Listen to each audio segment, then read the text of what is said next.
Halo rekan-rekan semua, selamat berjumpa lagi dengan saya, Anggono Raras, pada materi strategi marketing dan analisis sesi 13.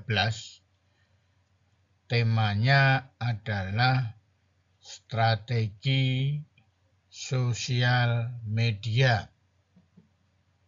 Sosial media menggunakan teknologi berbasis website atau aplikasi yang dapat mengubah satu komunikasi ke dalam bentuk dialog interaktif.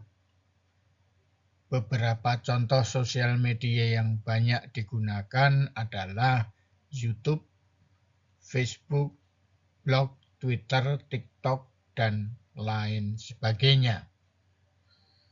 Pada pertemuan kali ini akan dibahas tentang pengertian, karakteristik, dan fungsi sosial media.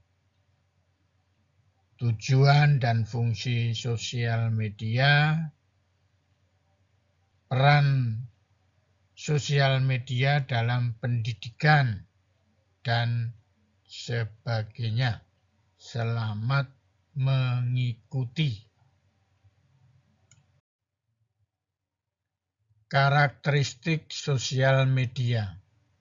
Kita dapat mengenali sebuah sosial media melalui ciri-ciri yang dimilikinya. Berikut ini adalah beberapa karakteristik sosial media. Yang pertama, persepsi pengguna. Semua sosial media mendorong penggunanya untuk berpartisipasi dan memberikan umpan balik terhadap suatu pesan atau konten di mana sosial media tersebut digunakan. Pesan yang dikirimkan dapat diterima atau dibaca oleh banyak orang. Yang kedua, adanya keterbukaan, di mana sebagian besar sosial media memberikan kesempatan bagi penggunanya untuk memberikan komentar, melakukan voting, berbagi, dan lain sebagainya.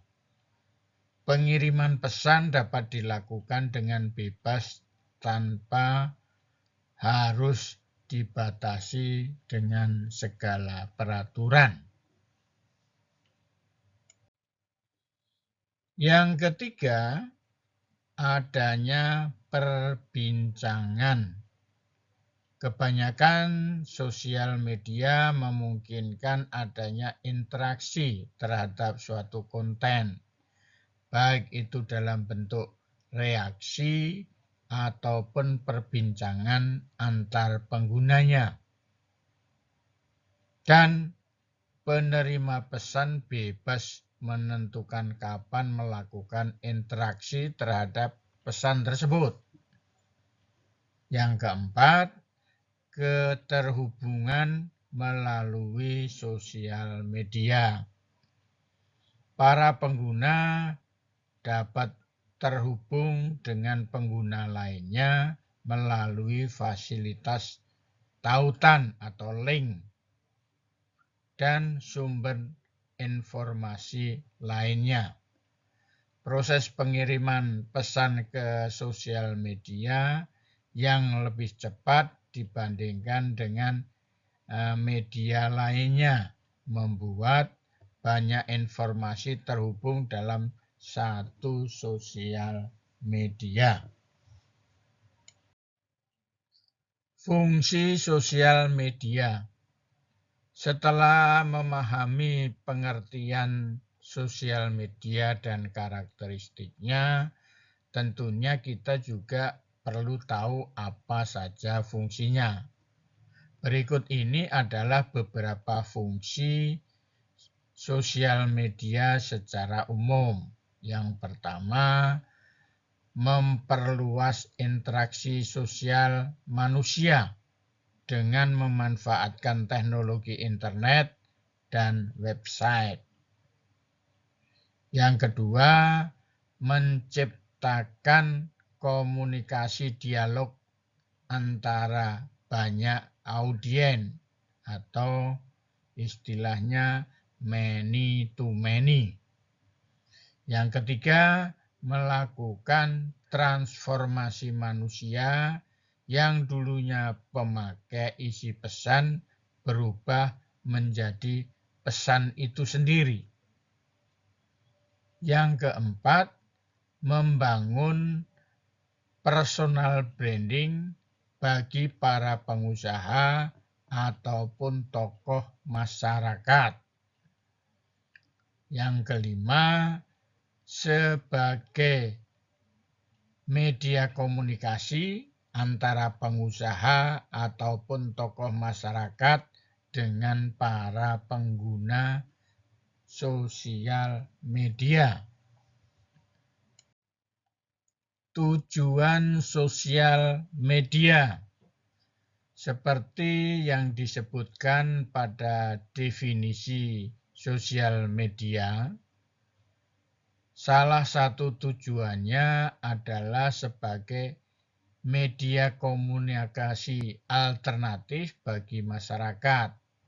Berikut ini adalah beberapa tujuan menggunakan sosial media secara umum. Yang pertama, aktualisasi diri. Bagi sebagian besar orang, sosial media merupakan tempat untuk aktualisasi diri. Mereka menunjukkan bakat dan keunikan di sosial media sehingga dapat dilihat banyak orang.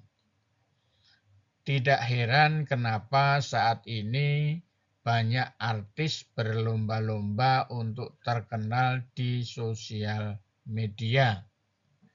Yang kedua, membentuk komunitas. Komunitas online sangat mudah ditemukan saat ini, baik itu di situs forum maupun di situs sosial network lainnya. Sosial media menjadi wadah tempat berkumpulnya masyarakat online yang memiliki minat yang sama untuk saling berkomunikasi dan bertukar informasi atau pendapat. Yang ketiga, menjalin hubungan pribadi. Sosial media juga berperan penting dalam aktivitas menjalin hubungan personal dengan orang lain secara pribadi. Ada banyak sekali pengguna sosial media yang menemukan pasangan hidup, sahabat, rekan bisnis di sosial media. Yang keempat, media pemasaran. Pengguna sosial media yang jumlahnya sangat banyak tentu saja menjadi tempat yang sangat potensial untuk memasarkan sesuatu. Bisnis online yang banyak berkembang sekarang ini banyak dipengaruhi oleh sosial media sebagai tempat mereka berpromosi. Jenis-jenis sosial media. Jadi menurut Kotler dan Keller mengemukakan terdapat 3 platform utama dalam sosial media. Yang pertama, online community and forum. Ada berbagai bentuk dan ukuran komunitas online dan forum yang mana banyak dibuat oleh pelanggan atau kelompok pelanggan tanpa ada hubungan komersial ataupun afiliasi perusahaan. Beberapa komunitas online dan forum ini didukung oleh perusahaan yang anggotanya berkomunikasi dengan perusahaan dan satu sama lain dengan lewat posting, instant messaging, dan juga chatting yang berdiskusi tentang minat khusus yang dapat berkaitan dengan produk perusahaan dan merek. Contohnya grup WhatsApp.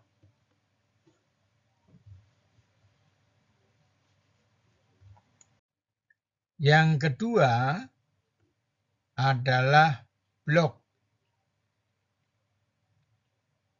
Ada sekitar 3 juta pemakai blog dan mereka sangat bervariasi. Sebagian dalam bentuk blog pribadi untuk teman-teman dekat dan keluarga, dan juga yang lainnya dibuat untuk menjangkau dan mempengaruhi khalayak luas. Contohnya blog paperbrain.com dan masih banyak lagi. Yang ketiga, social network. Jaringan sosial sudah menjadi kekuatan yang utama baik pada bisnis konsumen dan juga pemasaran bisnis ke bisnis. Salah satunya adalah Facebook, Messenger, Twitter, dan lain-lain. Jaringan yang berbeda itu menawarkan manfaat yang berbeda untuk perusahaan. Contohnya, Facebook dibuka lewat laptop. Ya. Sosial media bagi pendidikan. Pembelajaran jarak jauh atau PJJ merupakan pembelajaran yang ditempuh sejak adanya PSBB atau zaman ada virus COVID. PJJ ini adalah cara belajar daring untuk menghindari tatap muka diganti dengan tatap maya. Cara belajar tatap maya tidak sama dengan cara belajar tatap muka. Cara belajar tatap muka adalah murid datang di kampus dan masuk kelas. Guru mengajar di depan kelas dengan menggunakan multimedia dan laptop. Namun pada saat PJJ, semua materi sudah disiapkan, seperti modul, bahan presentasi PowerPoint atau PPT, kuis, dan tugas. Berikut bisa dilihat hal-hal yang dapat dilakukan di dalam PJJ. Untuk terjadinya proses PJJ ini, pihak kampus telah menyediakan sistem informasi pendidikan yang dibutuhkan, yaitu sistem informasi akademik, disingkat SIAKAD atau milik kampus. Sistem ini berfungsi sebagai tempat menyimpan data-data akademis seperti modul, kuis, tugas, data administrasi dosen, mahasiswa, dan daftar nilai. Agar mahasiswa dapat mengakses sistem ini ke dalam perangkatnya, maka mahasiswa harus mempunyai link dan password dari pihak akademik. Untuk komunikasi antara dosen dan mahasiswa dapat digunakan aplikasi Google Meet, Zoom, dan lain sebagainya. Brand image. Definisi brand image mewakili simbolisme pribadi konsumen yang terdiri dari semua definisi dan evaluasi yang terkait dengan merek. Selanjutnya, brand image dideskripsikan sebagai persepsi dan keyakinan yang dianut oleh konsumen sebagaimana tercermin dalam asosiasi yang ada dalam ingatan konsumen.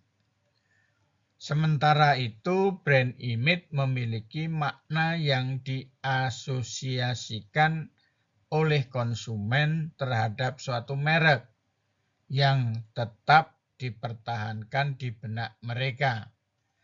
Brand image sebagai persepsi konsumen dan preferensi untuk suatu merek, sebagaimana tercermin dalam berbagai jenis asosiasi merek yang terdapat dalam ingatan konsumen. Berdasarkan beberapa pendapat tersebut, dapat disimpulkan bahwa brand image adalah persepsi dan keyakinan pelanggan terhadap suatu merek yang tetap harus dipertahankan di benak pelanggan.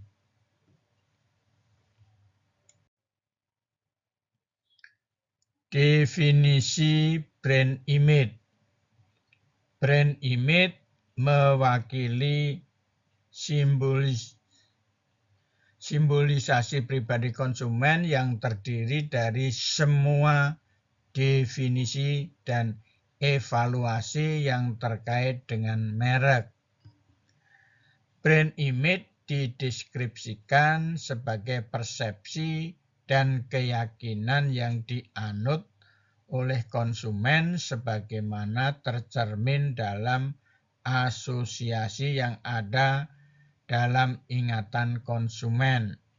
Brand image memiliki makna yang diasosiasikan oleh konsumen terhadap suatu merek yang tetap dipertahankan di benak mereka.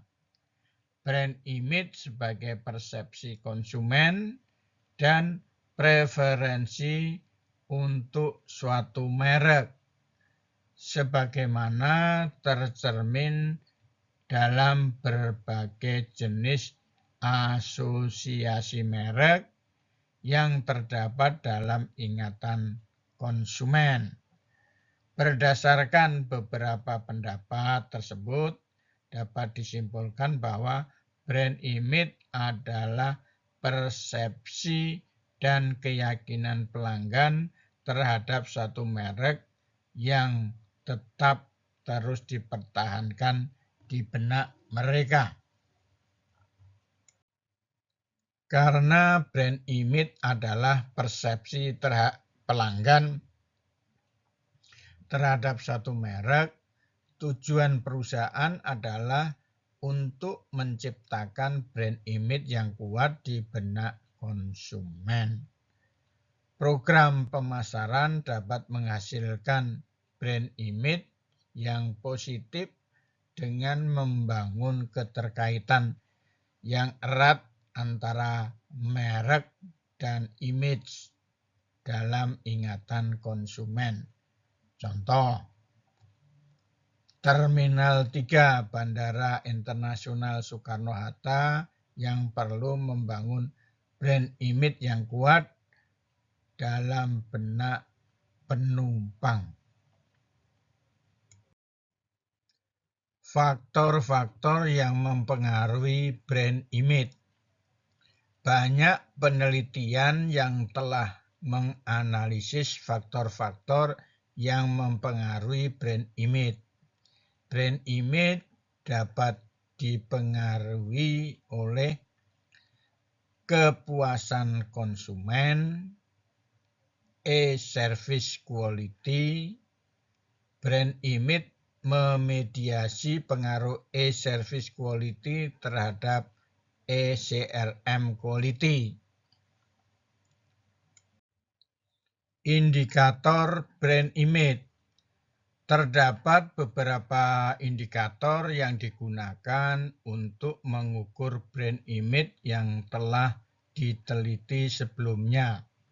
Brand image dapat dianalisis melalui konvensi, brand persepsi, atau brand domain, brand reputasi, dan brand affinity, dan brand rekognisi. Kepuasan. Definisi kepuasan. Kepuasan pelanggan berbeda-beda tergantung pada situasi dan produk atau layanan.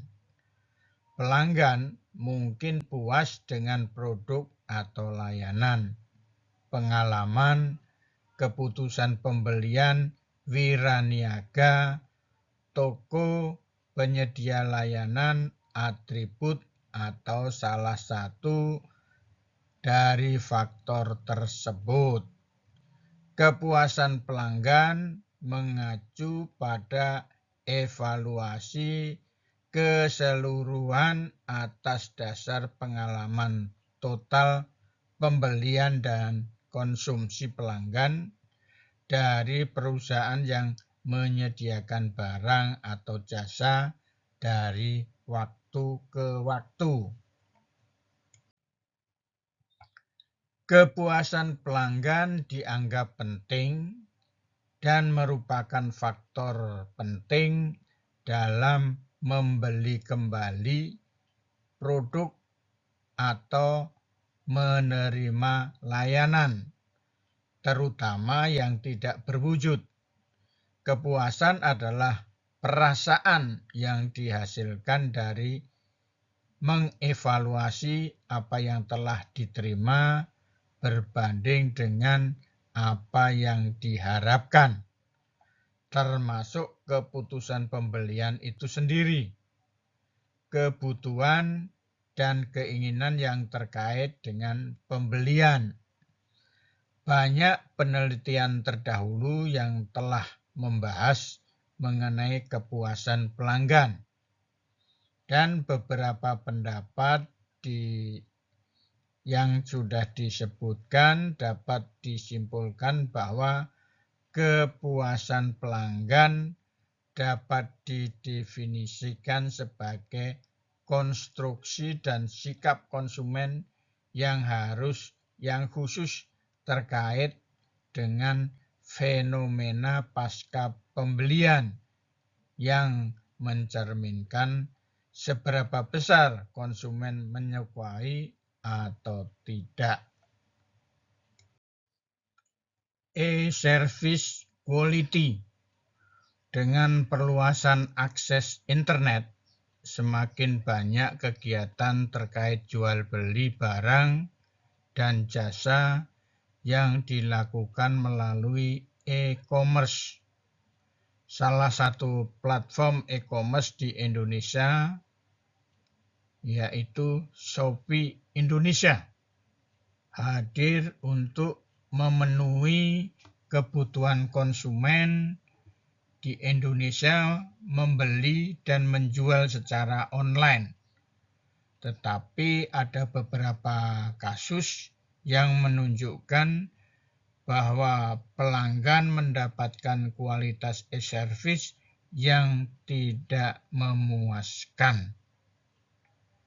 Konsumen di berbagai media online untuk menyuarakan kekecewaan mereka penyedia layanan elektronik yang tidak memuaskan.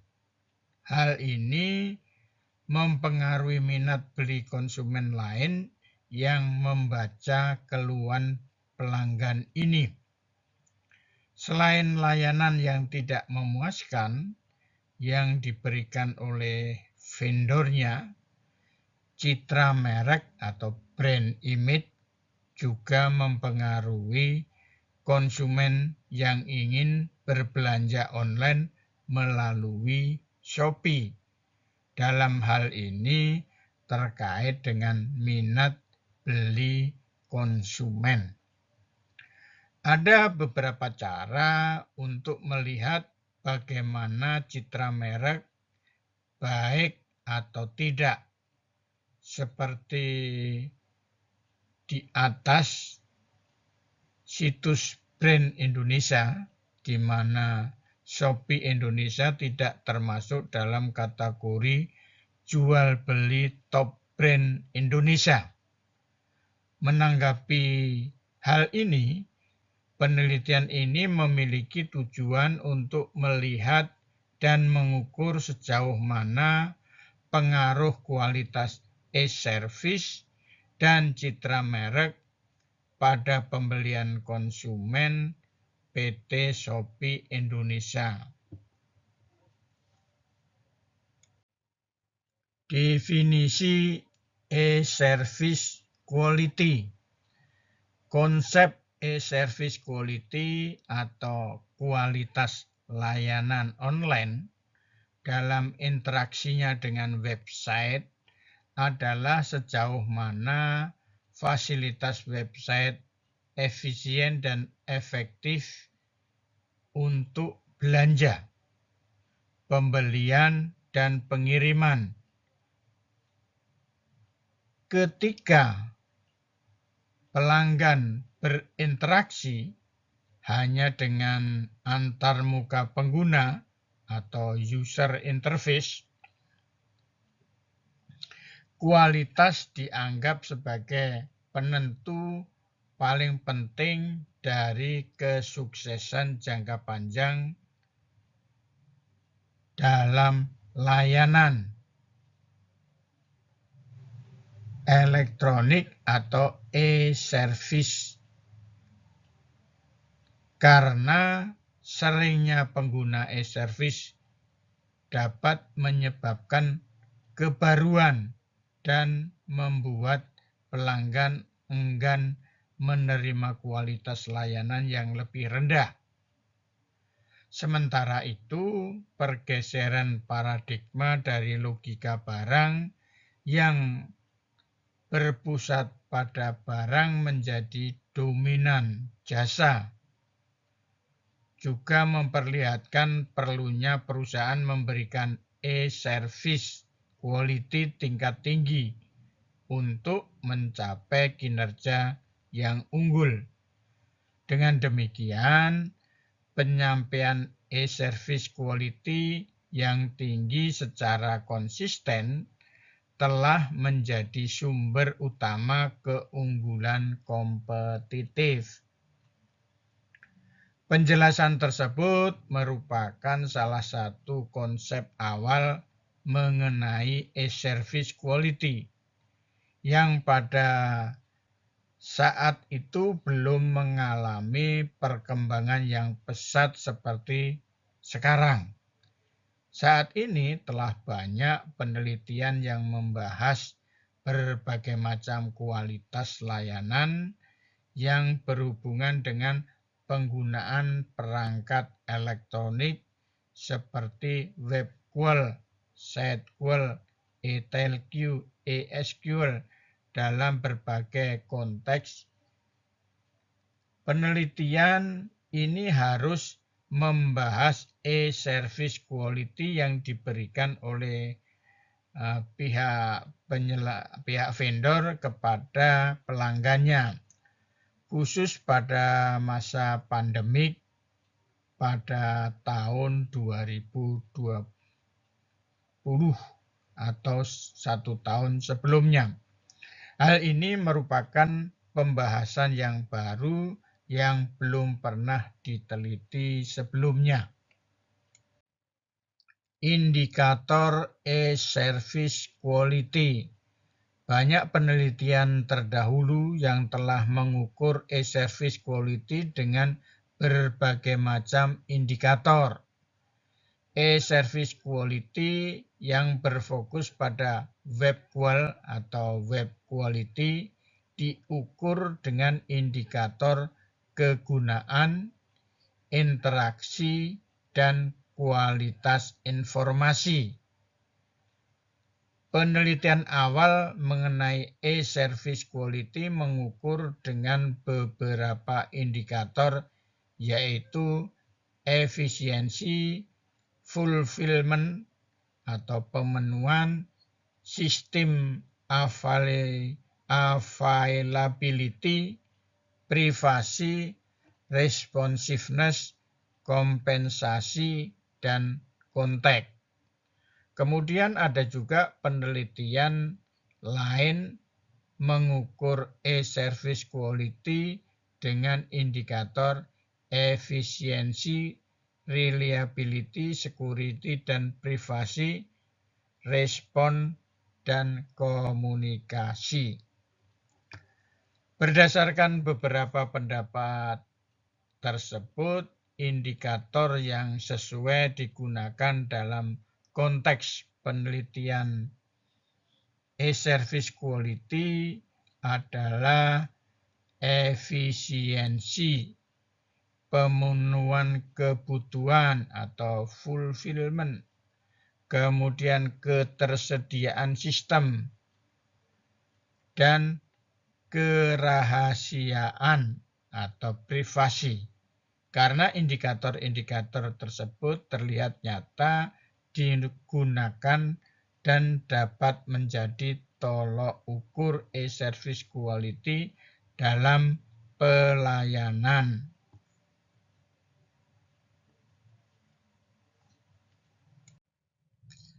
Pengaruh e-service quality terhadap kepuasan. Beberapa penelitian terdahulu menunjukkan terdapat pengaruh e-service quality terhadap kepuasan. E-service quality, kualitas informasi dan persepsi, kemudahan dikemukakan berpengaruh terhadap kepuasan. Selanjutnya, e-service quality yang dinilai dari kualitas layanan online, kemudian dari berpengaruh terhadap kepuasan nasabah. Penelitian lainnya menunjukkan e-service quality berpengaruh positif dan signifikan terhadap e-customer. Berdasarkan beberapa penelitian terdahulu tersebut menunjukkan terdapat pengaruh antara e-service quality terhadap kepuasan pelanggan. Sehingga penelitian ini menganalisis pengaruh tersebut dalam konteks yang dibutuhkan. Pengaruh e-service quality terhadap brand image. Beberapa penelitian terdahulu menunjukkan terdapat hubungan antara e-service quality terhadap brand image. E-service quality ditemukan berkorelasi terhadap brand image dan minat beli. Kemudian penelitian lainnya menunjukkan brand image memediasi pengaruh e-service quality terhadap e-CRM quality. berdasarkan beberapa penelitian terdahulu menunjukkan terdapat pengaruh e-service quality terhadap brand image. Sehingga hal ini menjadikan salah satu bukti antara e-service quality itu ada hubungannya atau ada pengaruhnya terhadap brand image. Baik, rekan-rekan semua, saatnya adalah kegiatan tentang diskusi ya. Apabila ada hal-hal yang belum jelas atau mau ditanyakan, silakan. Semoga bermanfaat.